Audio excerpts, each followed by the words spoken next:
Hello, my name is Allison Warner, and I am the Chief Editor of Orthodontic Products. Thank you for joining us for today's episode of In the Sterilization Room with Jackie, where we talk to infection prevention expert Jackie Dorse about what you need to know to keep the orthodontic team and patients safe during the COVID-19 pandemic and beyond.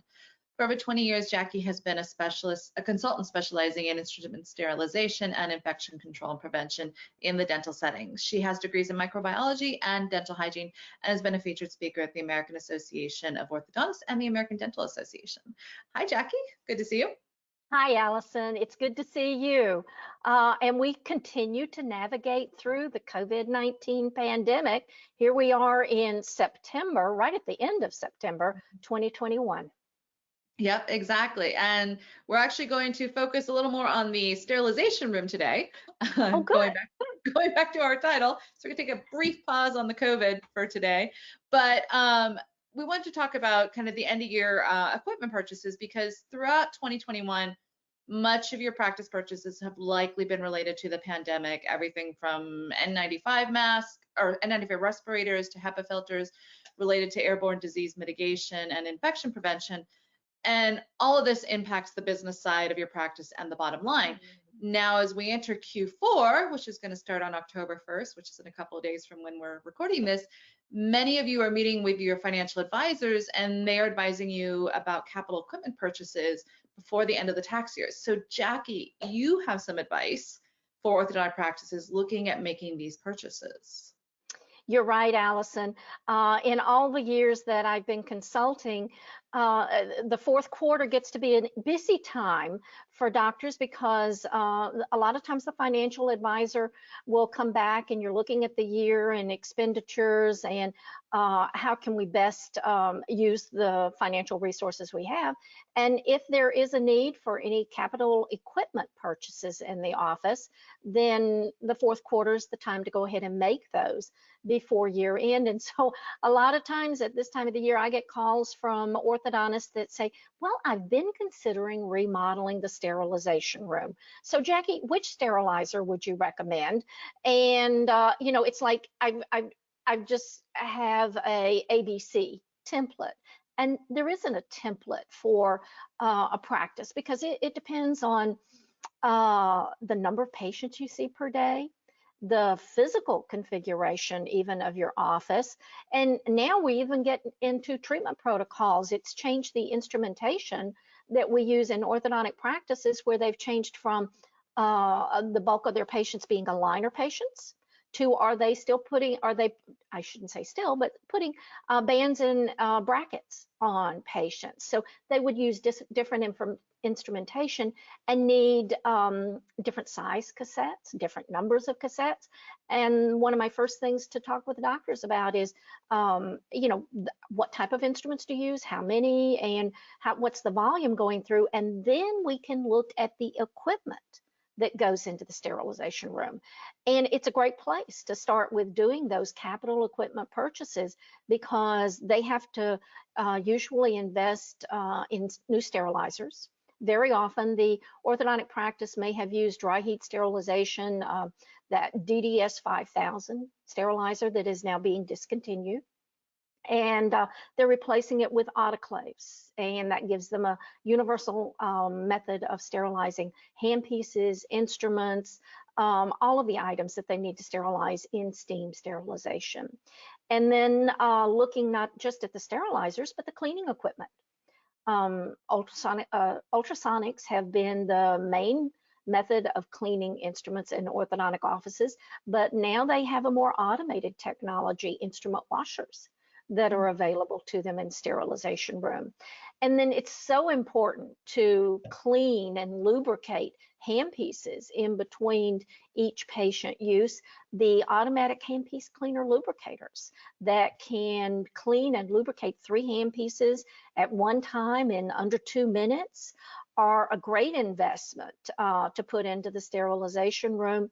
It improves the performance of the handpieces and increases their life span. So those are all considerations for equipment purchases during this time that doctors may be looking at, okay, what would benefit the practice the most? Okay, so how much money are we talking about here? The sterilization room can be expensive. It's sort of like sticker shock when you go to buy an automobile if you haven't bought one in a few years. And again, it depends to the extent of the remodel. It can be anywhere from $10,000 to $100,000.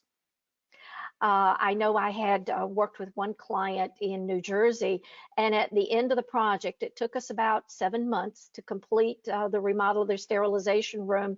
And he politely said, Jackie Dorst is the only person I know of that can spend money faster than my spouse.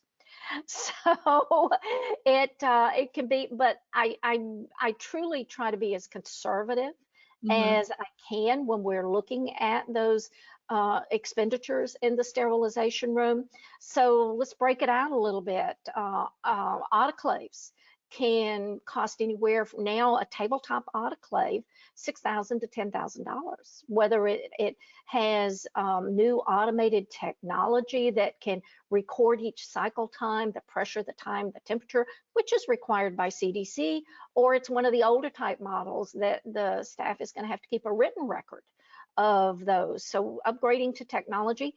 The stat claves now have what is referred to as G4 technology, where the sterilizer is connected to the internet.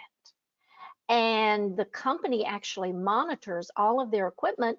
And if that autoclave runs out of distilled water, a message, an email is sent to the office saying, hey, your sterilizer needs attention. You need to add add distilled water. So that's a huge benefit to our busy practices and where we're running lean right now with staff members. Each automation, automated record keeping, that can all help with the smooth functioning of the practice. But again, it's an investment, just as any technology would be.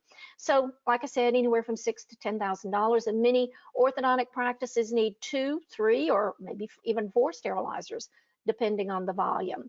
Ultrasonics, if you are looking at one that's large enough to accommodate cassettes, then that's going to cost, again, anywhere from $2,000 to $3,000. And often the ultrasonics, because it's a manual process, you're going to need to add that extra rinse tank with it to provide surgical milk rinse to provide extra protection for the instruments. So usually ultrasonic purchases are right around $3,000 when I see an orthodontic office to include that ultrasonic and the rinse tank and the size that they need to accommodate the volume of instruments that they are cleaning and sterilizing.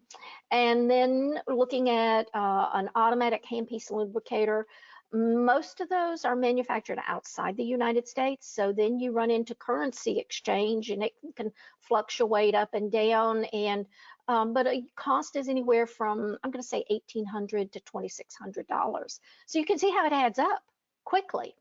And Yeah. then the other thing that I encounter frequently when we're doing an update or a remodel is that the cabinets might need to be changed out. Maybe not completely replaced, but often, again, the office may be 15, 20 years old, and that's a lot of wear and tear over the years on sterilization cabinets. If the doctor purchases prefabricated sterilization cabinets, like the ones that are prefabricated, customized for the space, but prefabricated in the manufacturing facility of one of the cabinet manufacturers like Boyd, then those cabinets have a serial number on them, just as equipment does.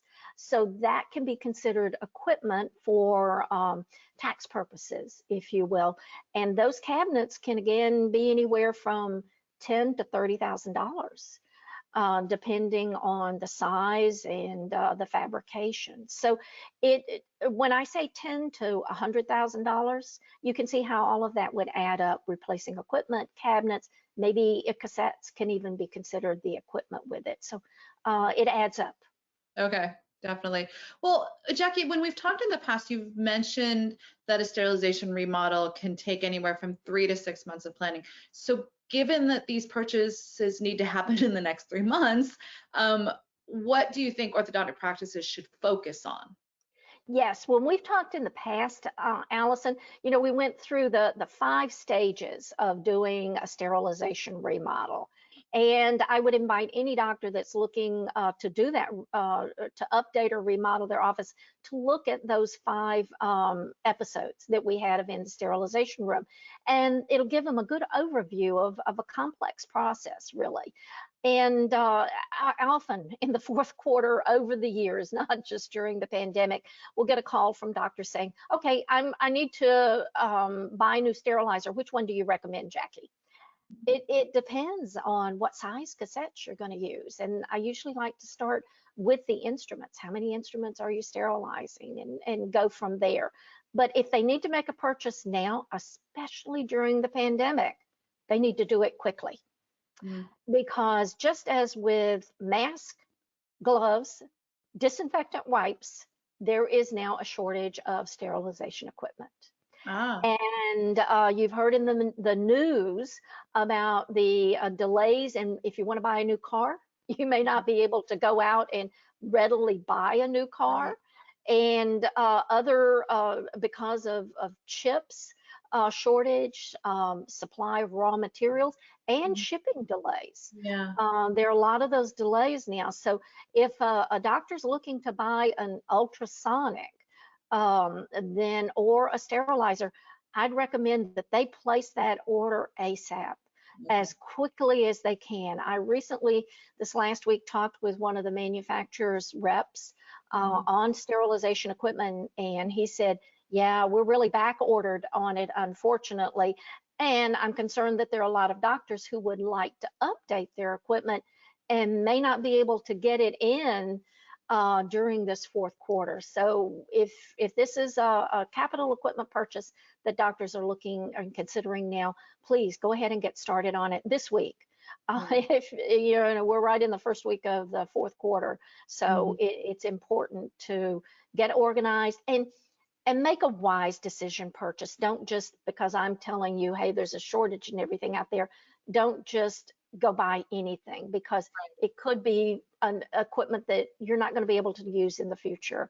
And that is, I feel for the doctors when they call me back 6 months or a year later after taking on a project like this and say, well, why didn't somebody tell me I couldn't use a 10-inch sterilizer chamber with these cassettes? Or why didn't somebody tell me that this ultrasonic needed a rinse tank with it?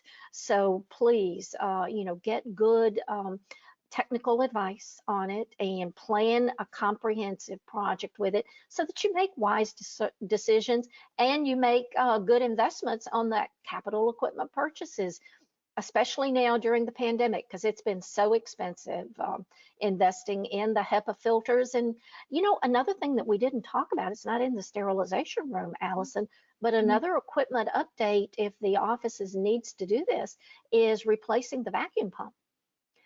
High volume evacuation has been recognized to remove 85 to 94% of aerosols that are created, but it has to be working optimally. So if your HVE, your high volume evacuation, isn't performing at least removing 300 liters per minute, that's the standard on it, and you can test that flow, the service technician can test it, then you probably need to do a thorough cleaning. It's almost like a shock treatment of the lines. See if you can, and we've discussed that before, see if you can improve it. If not, then you may need to replace the vacuum pump on it, and that could be another equipment investment. So there are opportunities to mitigate the airborne disease transmission with your equipment and investment purchases, and to update your sterilization room to a state-of-the-art instrument sterilization system. Well, great. Thank you, Jackie, for all that advice. And as Jackie mentioned, we did do a series, I think towards the end of last year. It was a 4-part, I think it's actually a 4-part series. And we will link to it below, but it talks you through the steps of redoing your sterilization room. And I think it would be very informative for trying to figure out what purchases you need to make right now. So Jackie, thank you again. And we will be back for the next episode of In the Sterilization Room with Jackie soon. In the meantime, to catch up with past episodes or check out the latest orthodontic industry news, visit our website at orthodonticproductsonline.com. Until next time, take care and stay safe.